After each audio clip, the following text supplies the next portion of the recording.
Real Madrid summer has the glitter of new signings and the hush of old scars, but nothing encapsulates the club's current tension more than the fight for the right-back spot. Dani Carvajal, a captain and a stalwart of the white shirt, has spent 9 grueling months recovering from a serious knee injury that sidelined him in October 2024. When he finally stepped back onto the pitch this summer, it wasn't just a medical milestone. It was a statement that a leader intends to reclaim his place and his voice in a squad that has changed around him.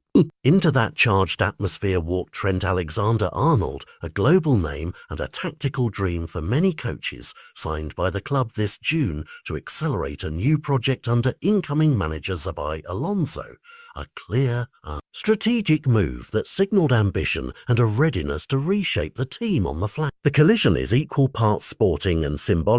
On one side, a captain whose DNA is woven into Real's modern success. On the other, a technically exceptional full-back whose range of passing and set-piece threat could redefine how Madrid build from the back. That's a lot to ask any dressing room to swallow without friction. The new manager's dilemma is painfully simple to describe and fiendishly hard to solve.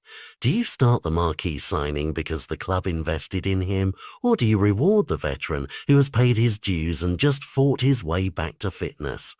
For Xabi Alonso, this isn't just about choosing a player, it's about signalling how selection is made at the club.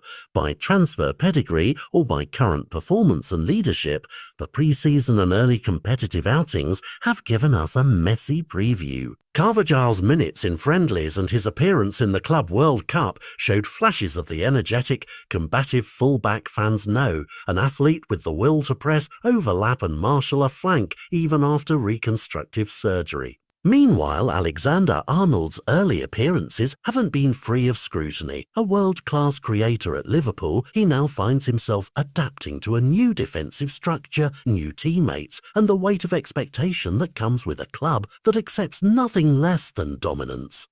Those uneven patches are normal for a major transfer, yet they feed a narrative that some in the squad and many supporters are already sensitive to.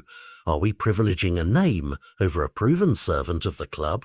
Reports from inside training hint at a competitive edge rather than outright hostility, a rivalry fueled by pride and clarity of purpose more than malice, but pride can harden into tension when minutes and captaincy status are in play. What amplifies the stakes is context. Real Madrid do not rebuild quietly. Every selection is scrutinized by pundits, rivals, and a fanbase that equates consistency with trophies. If Alonso opts to back the summer signing too often despite middling form, the message could be destabilizing. It risks alienating an influential figure in the dressing room and giving the narrative of a decree over merit oxygen. Conversely, if the captain is preferred simply because of history, the club may be accused of short-termism or of failing to evolve tactically, particularly when modern fullbacks are expected to be creative engines in possession.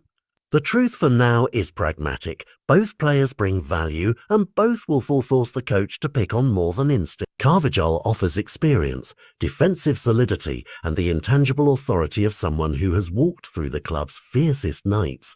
Alexander-Arnold offers progressive passing angles, distant shooting and a different way to unlock tight defenses. Alonso must weigh the immediate need for stability with the long-term blueprint he sold to the board and fans when he arrived. There's also a human element that commentators sometimes forget. Recovery from a long injury isn't a single clean return.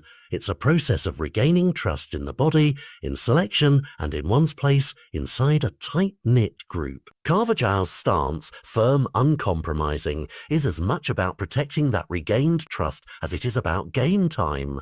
His determination not to go quietly to a bench speaks to a culture where leadership demands presence on the pitch, not the sidelines. That said, the season is long and smart coaching can turn a potential rupture into fuel. Rotate cleverly, set clear roles, and make the rivalry productive rather than poison. If Alonso navigates this with transparency and tactical clarity, the squad could end up stronger.